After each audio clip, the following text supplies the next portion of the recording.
I did it! I did it! I beat the 1 pound POTA challenge. What's that? You don't know what the 1 pound POTA challenge is? Well, of course you don't. At least you would if you listen to the Ham Radio Crash Course podcast that I recorded with my wife. A couple of weeks ago, I came up with some loony idea, completely unrelated to Parks on the Air or anything like that, just merely a challenge for myself. But already it's taken off like wildfire. One whole other person has done it, K6ARK, and his video is linked in the video description. You should check it out, it's really good. But what is the 1 pound POTA challenge? It's a self-inflicted challenge where you go to a park and your entire kit is 1 pound or less. Yeah, just hang with me, I got more to explain. You need to activate the park, so make 10 contacts however you see fit. You need to have at least one being single sideband, 1 Morse code, and 1 digital. You pick the modes of digital, I don't care as long as you make a contact. So if you do 1 CW and 1 digital, you'd have to make 8 single sideband contacts and vice versa. Well, my 1 pound POTA challenge is actually in my Hill People bag. I picked this up not too long ago. I took it to Hamvention, had a really good time. If you'd like to see my loot that I got from Hamvention, I've got a link in the description for that as well. But generally this lives in a little pouch that goes inside this bag so I could pick it up, take it out, take it wherever I want to go, and it's my 1 pound POTA kit. Let's go over to the workbench and I'll show you what's in my kit. All right, so here's my trusty Hill People SAR bag. I got a Kenwood pin and my Helldivers pin, and I got a D74 on the outside. Let's see now. Oh yeah, that. You're not supposed to see that yet. Don't ignore that that was there. But in the middle pouch, I have the POTA kit and some other essentials. I'll mention this right up front. This is the Sony recorder that I use, and I've already scratched the heck out of it. That's why it's living in this little Lumen bag. Hey, don't buy this thing. Yeah, this is a really nice little recorder because it's got a USB plug right on the outside of it. They make a cheaper version of this, and honestly, I don't find much difference between them, so I'd probably go with the cheaper. The cheaper runs off of AA cells or AAA cells as well, which is probably better for most people. Anyway, that's that. Okay, so the 1 pound POTA kit obviously centers around the TrueSDX. This is the Amazon special one. I will link in the description to this. Yeah, that is an affiliate code. I'm using a 3D printed knob. This is actually, I think, is this K6ARK's? I think that might be his knob as well. That's a nice knob. And then in my little internal Hill People pouch, I could smash the TrueSDX in here, but for most cases, it doesn't matter. I have a laminated card that is the POTA exchange. This is the same exchange that was mentioned on Thomas Witherspoon's video that he did for POTA. I threw a grommet through there and laminated it, then threw a grommet through it. Way too big of a grommet, but it works fine. I'm using a Field Notes tablet for my contacts. Those are the CW, single sideband, FT8, and then I got tired of trying to log them, so I just left it on the tablet and I pulled it off of the tablet later. I carry 2 3S LiPo batteries, which I charge with a LiPo charger. I have 1 cable for actually powering the unit, and this works just fine. It goes in a little pouch here. I think that's it on that side. And these are available on Amazon. All I do is snip 1 leg at a time and put the Anderson plastic sheath on, and then I connect them together. And that's all there is to it. These are pretty easy to work with. I've never had a problem shorting them out when I snip them. Just make sure you remember they're always kind of live and spicy, so keep that in mind. All right, next to that is all my periphera. So I like these. They're called ultralight audio cables, and they're made by someone called Cable Creation. They're on Amazon. They're not very long. Saves a little bit of weight for the challenge. They're really quite nice feeling with the shield, the jacket that's on there. It's like a woven jacket. And I use that for both my K6ARK microphone kit. This is my 3D printed case. Actually, I put all the pieces together using his instructions, but I've also bought a number of these. And then this is the N6ARA Porta Paddle, or Tiny Paddle, and this is what I made my contact with. Surprisingly, this is good enough. For most things, this is fine. And it's a fantastic backup if you like to keep spares. So there's your I/O, if you will, for the radio. And then I was carrying this as well. Not in love with this cable, this sync wire cable, also on Amazon. I was carrying it so that I could interface with my recorder, but not in love with that. And on the back here, this is a K6ARK wire winder. Again, these are all 3D prints that Adam just gives you for free off of his website. Printed up a bunch of these, and I have his 49:1. Well, it's an un kit. You can do a 9:1 or a 49:1, and I built this one up as a 49:1, and it's an SMA connector. And then to that, I have an S-Beaner and 10 meters worth of wire. I have started using these banana plugs. So these are heat shrink tubes. It's normally a much smaller little piece, but look how small those banana plugs are. These are great if a kid or whatever runs into your antenna. It'll just pull it out right here instead of like ripping your whole system out and pulling your radio across the sand. These little banana plugs are really, really nice, and they worked great for this. I'm using Polystealth. Is this Polystealth? This is the Soda Beams wire. I got it in green. Hindsight being 2020, I'd probably go with a higher vis color, but hey, whatever. And then let's see. This is my Skull Candy. These are just earbuds. Find something you like and use them. Cheap is fine. This is my USB-A to USB micro that goes from the radio to the on-the-go adapter. This is not necessarily the preferred one because it's actually on the heavier side of the on-the-go cables. I'll link you to one that's a little bit better. I tried 3 of them. This one was just, again, in a kit I was using, so I moved it all over to the Hill People bag, and that works out just fine.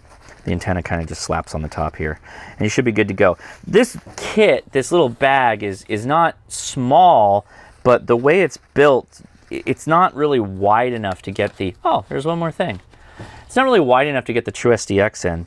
This is a right in the rain, inexpensive space pen type cartridge, and I keep that in there to take down contacts.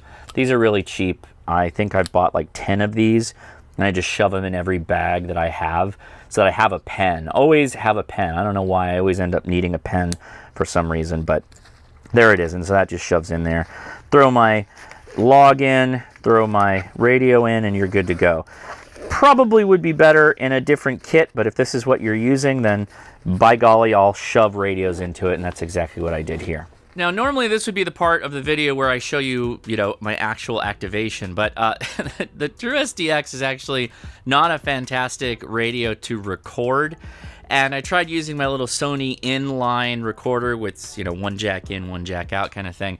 And it sounded pretty bad. So I'm going to use the audio that's actually usable, but there's a really high-pitched squeal that comes across on the TrueSDX over the Sony that I don't really experience in other radios, and I don't know why that happens.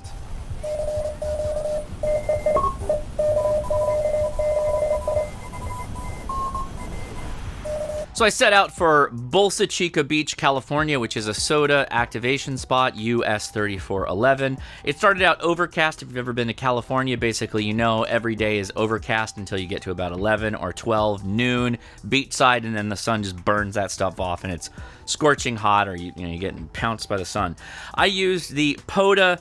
What is this? Oh, the POTA 20. This is the Mike K at MRD ham radio tube special. This thing worked great. I probably won't make a longer video on just this mast, other than to tell you this is now the best mast I own. I have replaced my Carbon 6 largely with this.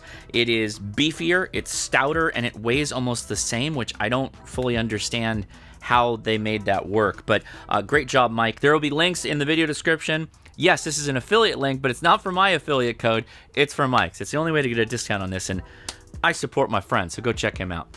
Anyway, the POTA challenge does not factor in the weight of your mast in the 1 pound, and the reason for that is simple. You could just use a tree, or you could use some land mast to put your antenna up. So I just assumed if you want to put your antenna up with a mast, or a tree, or a whatever, I'm not going to count any of that against you. Also, your computing device, like your phone, your tablet, your whatever, is not included in the weight. I know Adam had to showboat, and his is actually 1 pound with the phone, because of course it's Adam, he made that happen. But yeah, you can do whatever you want. Now, straight up, the only radio that I know of that does all 3 modes of operation and could meet this 1 pound challenge is the TrueSDX. That is a blessing and a curse a little bit, and I gotta go on a little bit of a rant here. The TrueSDX at about $135 complete, built, ready to go, is about the cheapest way to get into HF and actually be able to transmit and make contacts and do the whole 9 yards. The downside is that it's actually not that fun to operate.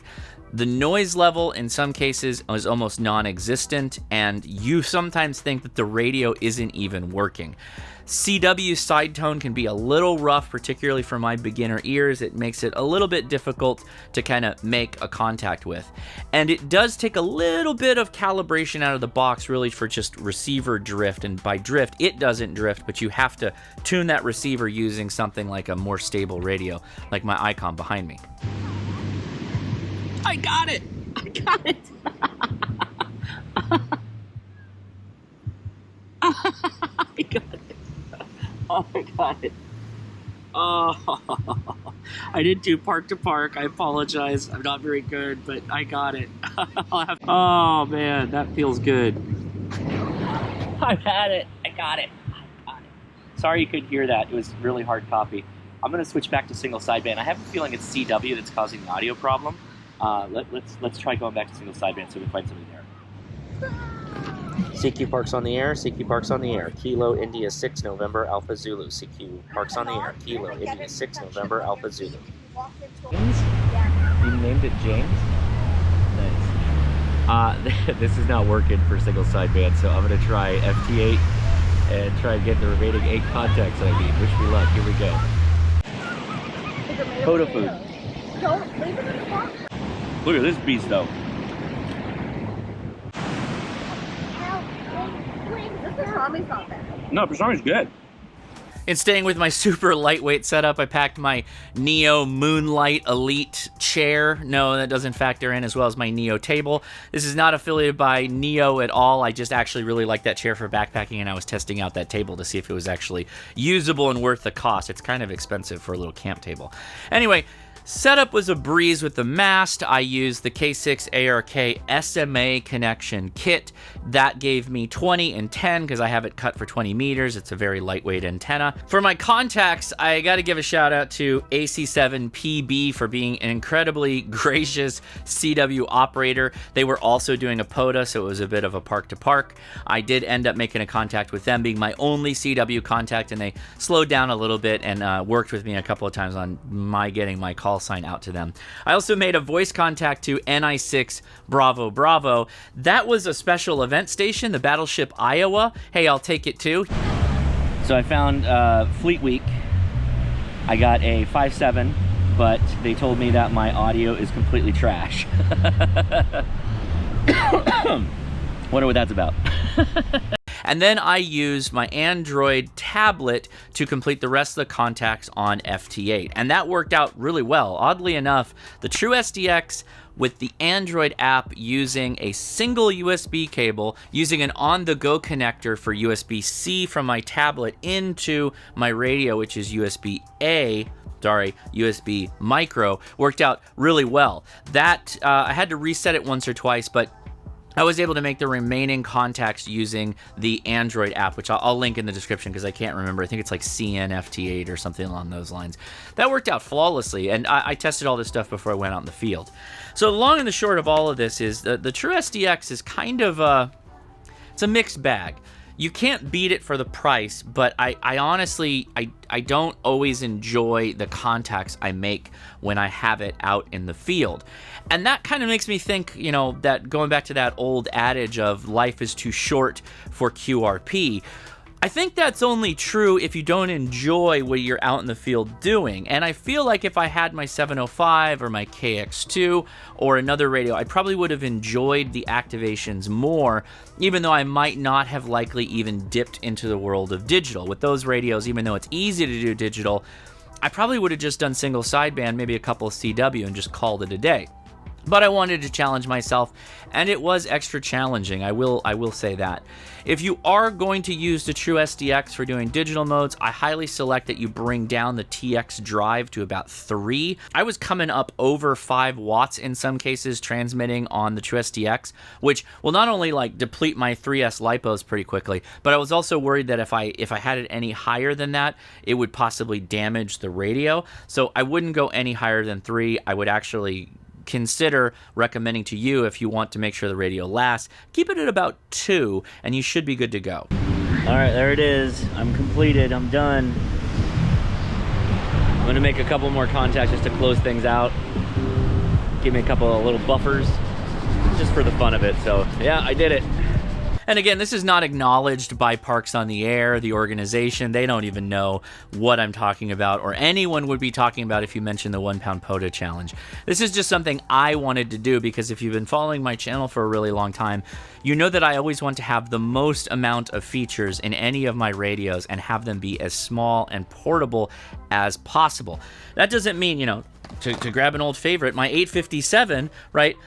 It's portable and it's packing a lot of features and capabilities into a small platform and gets you 100 watts, right? So that qualifies as portable cool.